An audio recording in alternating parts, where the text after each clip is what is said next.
Vijayanagara channel ವೀಕ್ಷಕರಿಗೆ ನಮಸ್ಕಾರ. ವಿಜಯನಗರ ವಾರ್ತೆಗಳಿಗೆ ಸ್ವಾಗತ. ಮುಖ್ಯಾಂಶಗಳು.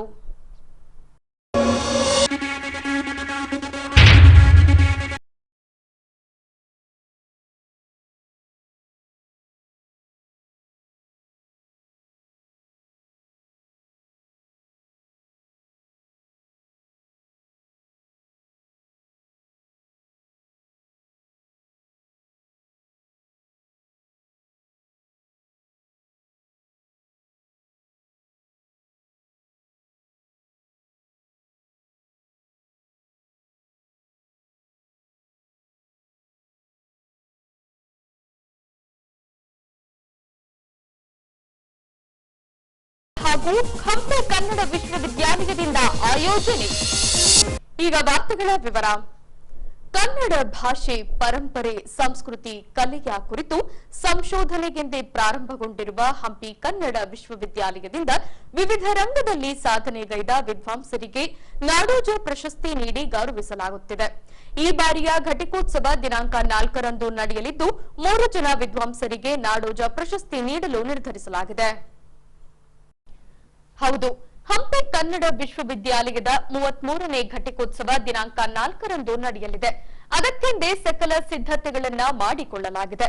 ಹೀಗೆ 33ನೇ ಘಟಿಕೋತ್ಸವದ ಕುರಿತು ಸುದ್ದಿಗೋಷ್ಠಿಯಲ್ಲಿ ಮಾಧ್ಯಮದವರಿಗೆ ಮಾಹಿತಿ ಹಂಚಿಕೊಂಡ ಹಂಪಿ ಕನ್ನಡ ವಿಶ್ವವಿದ್ಯಾಲಯದ ಕುಲಪತಿ ಡಾಕ್ಟರ್ ಡಿವಿ ಪರಮಶಿವಮೂರ್ತಿರವರು 33ನೇ ಘಟಿಕೋತ್ಸವದಲ್ಲಿ ನ್ಯಾಯಮೂರ್ತಿ ಶಿವರಾಜ್ ವಿ ಪಾಟೀಲ್, ಕುಂ ವೀರಭದ್ರಪ್ಪ ಹಾಗೂ ಎಂ ವೆಂಕಟೇಶ್ ಕುಮಾರ್ ರವರಿಗೆ ನಾಡೋಜ ಪ್ರಶಸ್ತಿ ಪ್ರದಾನ ಮಾಡಿ ಗೌರವಿಸಲಾಗುವುದೆಂದು ತಿಳಿಸಿದ್ದಾರೆ. ಅದೇ ರೀತಿ ತುಮಕೂರು ವಿಶ್ವವಿದ್ಯಾಲಯದ ವಿಶ್ರಾಂತ ಕುಲಪತಿ ಪ್ರೊಫೆಸರ್ ರಾಜಾಸಾಬ್ ರವರು ಘಟಿಕೋತ್ಸವದ ಭಾಷಣ ನಡೆಸಿಕೊಡಲಿದ್ದಾರೆ ಎನ್ನುತ್ತಾ ಈ ಬಾರಿ 198 ವಿದ್ಯಾರ್ಥಿಗಳು ಪಿಎಚ್ಡಿ ಪದವಿಯನ್ನ ಪಡೆಯಲಿದ್ದಾರೆ. ಇನ್ನು 7 ಜನ ಡಿ.ಲಿಟ್ ಪದವಿ ಪಡೆಯಲಿದ್ದಾರೆ. ಈ ಎಲ್ಲಾ ಪದವಿಗಳನ್ನ ಕರ್ನಾಟಕ ರಾಜ್ಯಪಾಲರು, ಕನ್ನಡ ವಿಶ್ವವಿದ್ಯಾಲಯದ ಕುಲಾಧಿಪತಿಗಳಾದ ಥಾವರ್ ಚಂದ್ ಗೆಹ್ಲೋಟ್ ರವರು ಪ್ರದಾನ ಮಾಡಲಿದ್ದಾರೆಂದು ಮಾಹಿತಿ ಹಂಚಿಕೊಂಡಿದ್ದಾರೆ. ಈ ಕನ್ನಡ ವಿಶ್ವವಿದ್ಯಾನಿಲಯದ 33ನೇ ನುಡಿ ಹಬ್ಬ ಬಹಳ ವಿಶೇಷವಾದ್ದು ಅಂತ ನಾನು ಭಾವಿಸಿದ್ದೇನೆ. ಈ ನುಡಿ ಹಬ್ಬದಲ್ಲಿ ಬಹಳ ಪ್ರಮುಖವಾಗಿ ಈ ಸರಿ ನಾವು 3 ಜನ ಅತ್ಯಂತ ಗಣ್ಯ ವ್ಯಕ್ತಿಗಳಿಗೆ ನಮ್ಮ ವಿಶ್ವವಿದ್ಯಾನಿಲಯದ ಸಂಪ್ರದಾಯದ ಪ್ರಕಾರ ನಾಡೋಜ ಪದವಿಯನ್ನು ನೀಡೋದಕ್ಕೆ ಮಾನ್ಯ ಘನತೆವೆತ್ತಂಥ ರಾಜ್ಯಪಾಲರು ಅನುಮೋದನೆಯನ್ನು ನೀಡಿದ್ದಾರೆ. ಅದರಲ್ಲಿ ಮೊದಲನೇದಾಗಿ ನಾನು ಹೇಳೋದಕ್ಕೆ ಇಷ್ಟಪಡೋದು, ಸುಪ್ರೀಂ ಕೋರ್ಟಿನ ನಿವೃತ್ತ ನ್ಯಾಯಮೂರ್ತಿ ಹಾಗೂ ಕರ್ನಾಟಕದ ಲೋಕಾಯುಕ್ತ ಕೂಡ ಆಗಿದ್ದಂಥ ನ್ಯಾಯಮೂರ್ತಿ ಶ್ರೀಯುತ ಶಿವರಾಜ್ ಪಾಟೀಲ್ ಅವರ ಒಬ್ಬರು, ಮತ್ತೊಬ್ಬರು ನಮ್ಮ ವಿಜಯನಗರ ಜಿಲ್ಲೆಯವರೇ ಆದಂಥ ನಮ್ಮ ಕನ್ನಡಿಗರ ಅಸ್ಮಿತೆಯಾಗಿರುವಂಥ ಶ್ರೀಯುತ ಕುಂ ವೀರಭದ್ರಪ್ಪ ಅವರು, ಮೂರನೇದು ತಮಗೆಲ್ಲ ತಿಳಿದಿರುವ ಹಾಗೆ ಹಿಂದೂಸ್ತಾನಿ ಸಂಗೀತವನ್ನು ವಿಶ್ವದಾದ್ಯಂತ ಪ್ರಚುರಗೊಳಿಸಿದಂಥ ದೊಡ್ಡ ಪ್ರತಿಭಾವಂತ ಧಾರವಾಡದ ಪಂಡಿತ್ ವೆಂಕಟೇಶ್ ಕುಮಾರ್ ಅವರು. ಈ 3 ಜನರಿಗೆ ರಾಜ್ಯಪಾಲರು ಈ ಸರಿ ನಮ್ಮ ವಿಶ್ವವಿದ್ಯಾಲಯದಿಂದ ನಾಡೋಜ ಪದವಿಯನ್ನು ನೀಡೋದಕ್ಕೆ ಅನುಮೋದನೆಯನ್ನು ಕೊಟ್ಟಿದ್ದಾರೆ. ಈ ಸರಿ ಘಟಿಕೋತ್ಸವ ಭಾಷಣವನ್ನು ಮಾಡೋದಕ್ಕೆ ಆಗಮಿಸ್ತಾ ಇರುವಂಥವರು ಕರ್ನಾಟಕದ ಖ್ಯಾತ ಸಸ್ಯಶಾಸ್ತ್ರಜ್ಞರು ಹಾಗೂ ತುಮಕೂರು ವಿಶ್ವವಿದ್ಯಾನಿಲಯದ ವಿಶ್ರಾಂತ ಕುಲಪತಿಗಳು, ಗುಲ್ಬರ್ಗಾ ವಿಶ್ವವಿದ್ಯಾಲಯದ ವಿಶ್ರಾಂತ ಪ್ರಾಧ್ಯಾಪಕರು ಆದಂಥ ಪ್ರೊಫೆಸರ್ ಎಚ್ ರಾಜಾಸಾಬ್ ಅವರು. ಇವರು ಕೂಡ ಬಹಳ ಸಂತೋಷದಿಂದ ಬಂದು ಘಟಿಕೋತ್ಸವದ ಭಾಷಣವನ್ನು ಮಾಡೋಕ್ಕೆ ಒಪ್ಪಿಕೊಂಡಿದ್ದಾರೆ. ಈ ಬಾರಿ PhD ಪದವಿ ಪಡೆಯುವಂಥ ವಿದ್ಯಾರ್ಥಿಗಳು ಒಟ್ಟು 198 ವಿದ್ಯಾರ್ಥಿಗಳು PhD ಪದವಿಯನ್ನು ಪಡಿತಾ ಇದ್ದಾರೆ. ಕಳೆದ ವರ್ಷ 280 ವಿದ್ಯಾರ್ಥಿಗಳು PhDಯನ್ನು ಪಡೆದಿದ್ರು. ಅತಿ ಹೆಚ್ಚು ಸಂಖ್ಯೆ ಕಳೆದ ಸರಿ ಇತ್ತು. ಈ ಸರಿ 198 ವಿದ್ಯಾರ್ಥಿಗಳು PhD ಪದವಿಯನ್ನು ಹಾಗೂ 7 ಜನ ಡಿ.ಲಿಟ್ ಪದವಿಯನ್ನು ಈ ಸರಿ ಪಡೆಯಲಿದ್ದಾರೆ. ಈ ಬಾರಿ PhD ಪದವಿಯನ್ನು ಪಡಿತಾ ಇರುವಂಥ ಆ ಸಂಖ್ಯೆಗಳಲ್ಲಿ ಕರ್ನಾಟಕದ ಸಾಹಿತ್ಯ, ಸಂಸ್ಕೃತಿ, ಭಾಷೆ, ಸ್ಥಳನಾಮಗಳು, ಕರ್ನಾಟಕದ ಇತಿಹಾಸ, ಪುರಾತತ್ವ ಅಧ್ಯಯನ, ಸಾಮಾಜಿಕ ಅಧ್ಯಯನ, ಆರ್ಥಿಕತೆಯ ಅಧ್ಯಯನ, ಧಾರ್ಮಿಕ ಮತ್ತು ಕಲೆಯ ಅಧ್ಯಯನ, ಜನಾಂಗೀಯ ಅಧ್ಯಯನ, ರಂಗಭೂಮಿಯನ್ನು ಕುರಿತಂತೆ, ಶರಣರು ಮತ್ತು ದಾಸರು ಮತ್ತು ತತ್ವಪದಕಾರರನ್ನು ಕುರಿತಂತೆ, ಹೀಗೆ ಅನೇಕ ರೀತಿಯಲ್ಲಿ ಸಂಗೀತ, ಕೃಷಿಯನ್ನೇ ಪ್ರಧಾನವಾಗಿಟ್ಟುಕೊಂಡು ಸಂಶೋಧನೆ ನಡೆಸಿದಂಥ 8 ಜನ ವಿದ್ಯಾರ್ಥಿಗಳಿಗೆ ಈ ಸರಿ ನಾವು PhD ಪದವಿಯನ್ನು ಕೊಡ್ತಾ ಇದ್ದೇವೆ. ಮಹಿಳಾ ಸಬಲೀಕರಣವನ್ನು ಕುರಿತಂತೆ 3 PhD ಪ್ರಬಂಧಗಳಿವೆ. ದಲಿತ ಸಂಸ್ಕೃತಿಯನ್ನು ಕುರಿತಂತೆ ಹಾಗೂ ಕರ್ನಾಟಕದ ವಾಸ್ತುಶಿಲ್ಪವನ್ನು ಕುರಿತಂತೆಯೂ ಕೂಡ ಈ ಸರಿ ಮಹಾಪ್ರಬಂಧಗಳಿರೋದು ವಿಶೇಷ ಅಂತ ನಾನು ಭಾವಿಸಿದ್ದೇನೆ. ಈ ಸರಿ ನಮಗೆ 4 ಜನ ಅಂಗವಿಕಲ ವಿದ್ಯಾರ್ಥಿಗಳು ಕೂಡ PhD ಪದವಿಯನ್ನು ಪಡೆದಿದ್ದಾರೆ. ಅಂಗವಿಕಲರು ಕೂಡ ಸಾಧನೆಯನ್ನು ಮಾಡಬಹುದು, ಉನ್ನತ ಅಧ್ಯಯನದಲ್ಲಿ ಅವ್ರಿಗೂ ಕೂಡ ಅವಕಾಶ ಇದೆ, ಅವ್ರು ಯಾರು ನಿರಾಸೆ ಹೊಂದಬೇಕಾಗಿಲ್ಲ ಅನ್ನುವಂಥದ್ದನ್ನು ಈ 4 ಜನ ವಿದ್ಯಾರ್ಥಿಗಳು ತಾವು PhD ಪದವಿಯನ್ನು ಪಡೆಯುವ ಮೂಲಕ ಬೇರೆ ಅಂಗವಿಕಲ ವಿದ್ಯಾರ್ಥಿಗಳಿಗೆ ಮಾದರಿಯಾಗಿದ್ದಾರೆ ಅಂತ ನಾನು ಭಾವಿಸಿದ್ದೇನೆ. ಕರ್ನಾಟಕದ ಎಲ್ಲ ಭಾಗದ ವಿದ್ಯಾರ್ಥಿಗಳು ಈ ಸರಿ PhD ಪದವಿಯನ್ನು ಪಡಿತಾ ಇದ್ದಾರೆ. ಬಹಳ ಮುಖ್ಯವಾಗಿ ಗ್ರಾಮೀಣ ಭಾಗದ ವಿದ್ಯಾರ್ಥಿಗಳೇ ಅತಿ ಹೆಚ್ಚು ಈ ಸರಿ PhD ಪಡಿತಾ ಇರೋದು ಬಹಳ ಮುಖ್ಯ. ಕಳೆದ ವರ್ಷ 32ನೇ ನುಡಿ ಹಬ್ಬಕ್ಕೆ ಹೇಗೆ ನೀವು ಎಲ್ಲ ಬೆಂಬಲವನ್ನು ಕೊಟ್ಟು ವಿಶ್ವವಿದ್ಯಾಲಯದ ಕೀರ್ತಿಯನ್ನು ಹೆಚ್ಚಿಸಿದಿರಿ, ಅದೇ ರೀತಿ 4ನೇ ತಾರೀಕು ನಡೆಯುವಂಥ ನುಡಿ ಹಬ್ಬಕ್ಕೆ ತಾವೆಲ್ಲ ಆಗಮಿಸಿ ನಮ್ಮ ವಿಶ್ವವಿದ್ಯಾಲಯಕ್ಕೆ ಬಲವನ್ನು ತುಂಬಬೇಕು. ವಿಶ್ವವಿದ್ಯಾಲಯ ಮಾಡ್ತಿರುವಂಥ ಆರ್ಥಿಕ ಸಂಕಷ್ಟದ ನಡುವೆಯೂ ವಿಶ್ವವಿದ್ಯಾಲಯ ಮಾಡ್ತಿರುವಂಥ ಅತ್ಯುತ್ತಮವಾದಂಥ ಕಾರ್ಯಗಳನ್ನು ತಾವೆಲ್ಲ ಎಲ್ರಿಗೂ ತೋರಿಸುವುದರ ಮೂಲಕ ಕನ್ನಡ ವಿಶ್ವವಿದ್ಯಾಲಯದ ಒಂದು ಘನತೆಯನ್ನು ಎತ್ತಿ ಹಿಡಿಬೇಕು ಅಂತ ನಿಮ್ಮಲ್ಲಿ ನಾನು ಸವಿನಯದಿಂದ ಪ್ರಾರ್ಥಿಸ್ತೇನೆ. ಈಗ ಫೋಟೋ ಕ್ಲಿಕ್ ಸುದ್ದಿ. ಪೊಲೀಸ್ ಇಲಾಖೆಯಲ್ಲಿ ಉತ್ತಮ ಕರ್ತವ್ಯ ನಿರ್ವಹಿಸಿದ ಪೊಲೀಸ್ ಅಧಿಕಾರಿಗಳಿಗೆ ಹಾಗೂ ಸಿಬ್ಬಂದಿಗಳಿಗೆ ಪ್ರತಿ ವರ್ಷ ಮುಖ್ಯಮಂತ್ರಿ ಪದಕವನ್ನ ವಿತರಿಸಿಕೊಂಡು ಬರಲಾಗುತ್ತಿದೆ. ಹೀಗೆ ಪ್ರಸಕ್ತ ಸಾಲಿನಲ್ಲಿ ವಿಜಯನಗರ ಜಿಲ್ಲೆಯ ಡಿಎಆರ್ನ ಆರ್ಪಿಐ ಶಶಿಕುಮಾರ್, ಹೊಸಪೇಟೆ ಗ್ರಾಮೀಣ ಪೊಲೀಸ್ ಠಾಣೆಯ PSI ನಾಗರತ್ನ, ಹೊಸಪೇಟೆ ಪಟ್ಟಣ ಪೊಲೀಸ್ ಠಾಣೆಯ HC ರಾಘವೇಂದ್ರ, ಬೇವಿನ ಮರದ್, ಚಿತ್ತವಾಡ್ಗಿ ಪೊಲೀಸ್ ಠಾಣೆಯ ಪೇದೆ ಜಾವೇದ್, ಗುಡೇಕೋಟೆ ಪೊಲೀಸ್ ಠಾಣೆಯ ಕೊಟ್ರೇಶ್ ರವರು ಮುಖ್ಯಮಂತ್ರಿಗಳಿಂದ ಚಿನ್ನದ ಪದಕ ಪಡೆಯುವ ಮೂಲಕ ವಿಜಯನಗರ ಜಿಲ್ಲೆಗೆ ಕೀರ್ತಿ ತಂದಿದ್ದಾರೆ. ಇವರಿಗೆ ಜಿಲ್ಲಾ ಪೊಲೀಸ್ ಇಲಾಖೆ ಹಾಗೂ ಸಂಘ ಸಂಸ್ಥೆಗಳು ಶುಭ ಹಾರೈಸಿದ್ದಾರೆ. ಹಂಪಿ ಕನ್ನಡ ವಿಶ್ವವಿದ್ಯಾಲಯದಿಂದ ಕಥೆ, ಕಾದಂಬರಿ ಸೇರಿದಂತೆ ಒಟ್ಟು 60 ಪುಸ್ತಕಗಳನ್ನು ಮುದ್ರಿಸಲಾಗಿದೆ. ಈ ಭಾಗವಾಗಿ ಶಾಸಕ HR ಗವಿಯಪ್ಪನವರಿಂದ ಬಿಡುಗಡೆಗೊಳಿಸಲಾಗಿದೆ. ಹಂಪಿ ಕನ್ನಡ ವಿಶ್ವವಿದ್ಯಾಲಯದ 33ನೇ ಘಟಿಕೋತ್ಸವದ ಮುನ್ನ ರಚನೆಗೊಂಡ 60 ಕಥೆ, ಕಾದಂಬರಿಗಳ ಪುಸ್ತಕಗಳ ಬಿಡುಗಡೆ ಕಾರ್ಯಕ್ರಮವನ್ನು ಕೈಗೊಳ್ಳಲಾಗಿತ್ತು.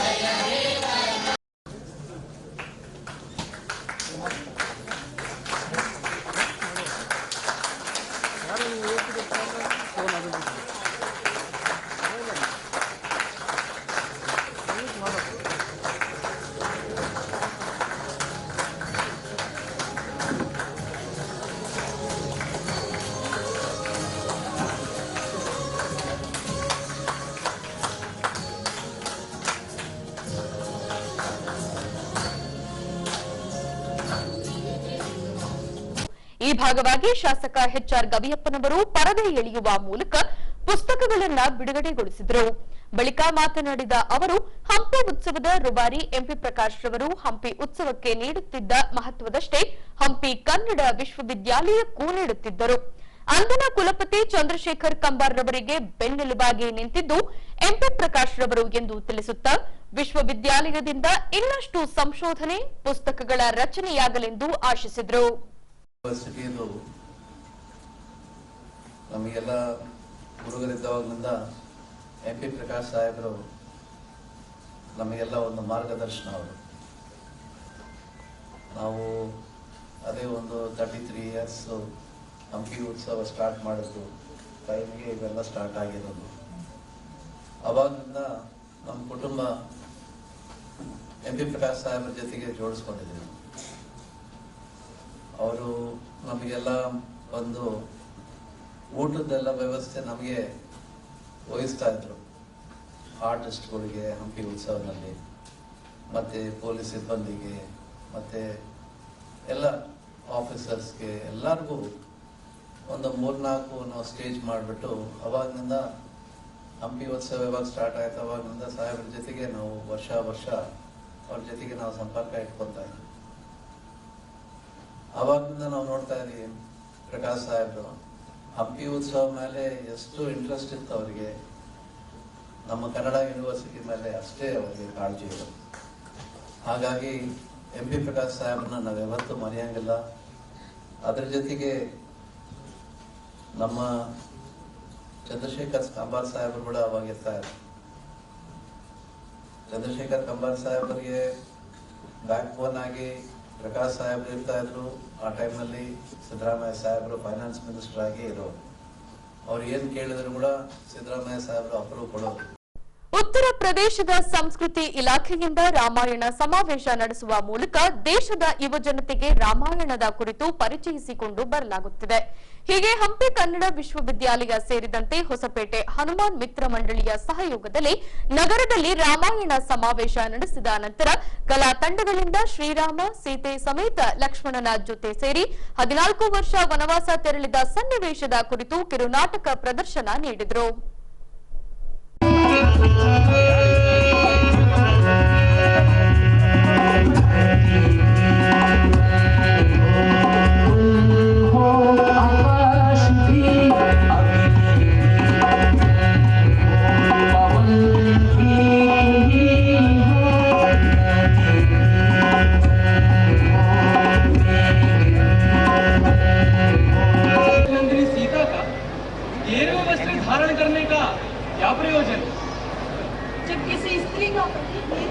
धारण करे तो उसे क्या करना चाहिए? और जब वो स्वयं श्री राम हो और उनका राज्याभिषेक किया जाना हो तब वे गिरवी वस्त्र धारण करके अपनी पत्नी से मिलने आए, तो इसका क्या प्रयोजन है? मैं तुम्हें बताने ही वाला था। तो बताइए स्वामी। माता कैकेयी ने मेरे पिताजी से 2 वरदान मांगे। पहला भरत का राज्याभिषेक और दूसरा मेरे लिए 14 वर्षों का वनवास। मैंने अपने पिता के वचनों का पालन करने का निश्चय कर लिया और अब मैं वनवास के लिए प्रस्थान करने वाला हूँ, इसलिए तुमसे मिलने आया। तुम मेरे भाइयों को अपने भाइयों और पुत्रों के समान समझो और मेरे माता पिता को अपने माता पिता समझकर। सुमित्रानंदन, तुम मेरे स्नेही, धर्मपरायण और सदा सम्मान में रहने वाले भाई हो। मेरी आज्ञा कार्य करने वाले सखा और मुझे अपने प्राणों के समान प्रिय। तुम मेरे साथ वन में मत आओ, यहीं रहकर माताओं का ध्यान रखो। यहाँ अभी भरत और शत्रुघ्न भी नहीं। मेरे वन गमन की बात से हमारे पिताजी दुख के सागर में डूबे हुए। इन सबको कौन देखेगा, कौन उनका ध्यान रखेगा यदि तुम भी मेरे साथ वन को आ गए? इसलिए तुम्हारी यहाँ अधिक आवश्यकता है, तुम यहीं रुको। हाँ भैया, आपने तो पहले ही मुझे अपने साथ चलने की आज्ञा दी है, फिर आप मुझे अपने साथ चलने से क्यों रोक रहे हैं? मेरी माता सुमित्रा एवं बड़ी माता कौशल्या एक दूसरे का सहारा बनी हुई, वो एक दूसरे को और पिताश्री को भी संभालने में सक्षम है। फिर कुछ दिनों बाद भरत भैया और शत्रुघ्न भी आ जाएंगे, तब हमारी माताओं एवं पिताश्री को कोई कष्ट न होगा।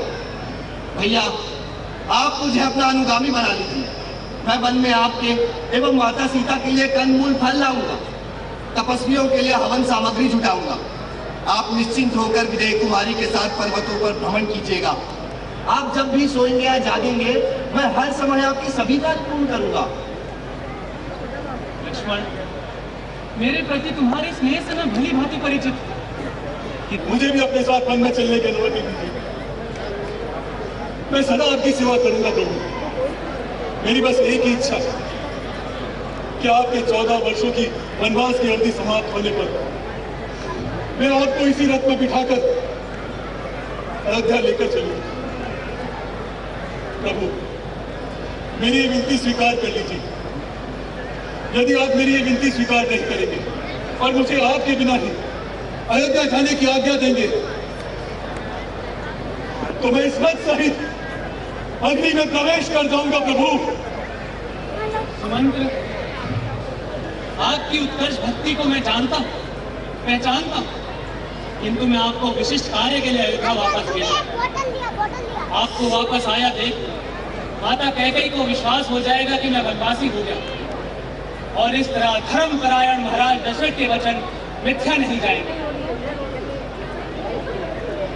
मैंने जिसके लिए जो संदेश दिया है आप उन तक पहुंचाइए। आपको वापस भेजने का मेरा यही प्रयोजन है। मैं आपका भक्त, आपका सेवक, मैं आपकी आज्ञा शिरोधार्य करता हूं।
मैं क्या अनुभव करता हूँ क्या आप वो नहीं जानना चाहेंगे? भक्त और भगवान के बीच कोई भेद नहीं हो सकता, कोई गुलाब छुपाव नहीं हो सकता। आप बड़े प्रेम और आदर से प्रतिदिन मेरे लिए मीठे फलों को रखती हैं। आपकी इस परम भक्ति से मेरा मन खिल उठा। अच्छा,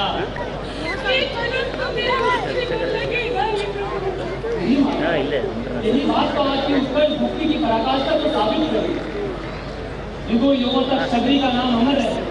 राम के प्रति शबरी का यह अद्भुत प्रेम लोगों के लिए उदाहरण है। जब जब संसार मेरे प्रेम और भक्ति में आखिर में डूबेगा तो आपको स्मरण करेगा और कह उठेगा शबरी ने बड़े प्यार राम को इंग्लिश बहुत मीठे हैं।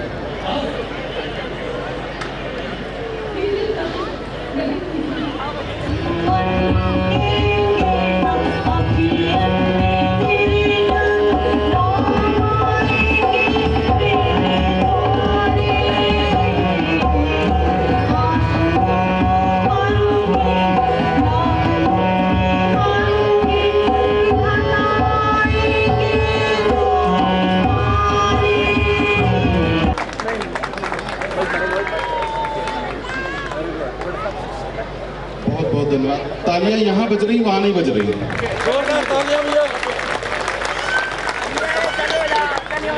बहुत बहुत धन्यवाद। ಈಗ ಪೊಲೀಸ್ ಪ್ರಕಟಣೆ. ಎಷ್ಟೇ ಹಳೆಯ ಬಂಗಾರವಿರಲಿ, ಪಾಲಿಶ್ ಮಾಡಿದ ಮೇಲೆ ಹೊಚ್ಚ ಹೊಸದೇ ರೀತಿಯಲ್ಲಿ ಕಾಣ್ತದೆ ತಾಯಿ ನೋಡಿ.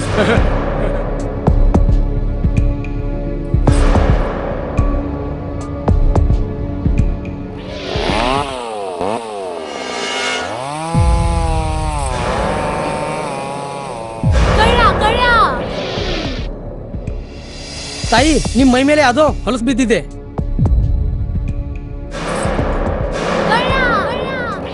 ಇಲ್ಲಿ ತಾಯಿ, ನಾನು ಪೊಲೀಸ್. ಅಲ್ಲಿ ಮುಂದೆ ದಾರಿಲಿ ದೊಡ್ಡ ಗಲಾಟೆ ಆಗಿದೆ. ಮತ್ ನೀವು ಇಷ್ಟೆಲ್ಲ ಒಡವೆ ಹಾಕೊಂಡು ತಿರುಗಾಡ್ತಾ ಇದ್ದೀರಾ. ಈ ಒಡವೆಗಳನ್ನ ಈ ವಸ್ತ್ರದಲ್ಲಿ ಕಟ್ಟಿ ಪರ್ಸ್ನಲ್ಲಿ ಇಡಿ. ಹಾಕಿ ಪರ್ಸ್ನಲ್ಲಿ ಇಡೋಣ. ಅಲ್ಲೇ ಮುಂದ್ಗಡೆ ಆಗಿದೆ. ಇದು ತಗೊಳ್ಳಿ ತಾಯಿ. ನಾನು ಬರ್ತೀನಿ. ಈ ಕಡೆಯಿಂದ ಹೋಗಿ.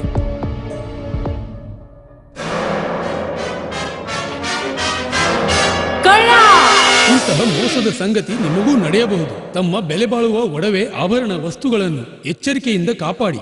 ಯಾವುದೇ ಮಾತುಗಳಿಗೆ ಮರುಳಾಗಬೇಡಿ. ಸಂಶಯಾಸ್ಪದ ರೀತಿಯಲ್ಲಿ ಯಾರಾದರೂ ಕಂಡು ಬಂದರೆ ಸಮೀಪದ ಪೊಲೀಸ್ ಠಾಣೆಯನ್ನು ಸಂಪರ್ಕಿಸಿರಿ. ನಿಮ್ಮ ದೂರುಗಳನ್ನು ಪೊಲೀಸ್ ಕಂಟ್ರೋಲ್ ರೂಮ್ ಸಂಖ್ಯೆ 100 ಅಥವಾ 0832258100ಗೆ ನೀಡಿರಿ. ಬಳ್ಳಾರಿ ಜಿಲ್ಲಾ ಪೊಲೀಸರ ವತಿಯಿಂದ ಜನಹಿತಾರ್ಥ ಪ್ರಕಟಿಸಲಾಗಿದೆ. ಈಗ ಕೊನೆಯಲ್ಲಿ ಮತ್ತೊಮ್ಮೆ ವಾರ್ತೆಗಳ ಮುಖ್ಯಾಂಶಗಳು.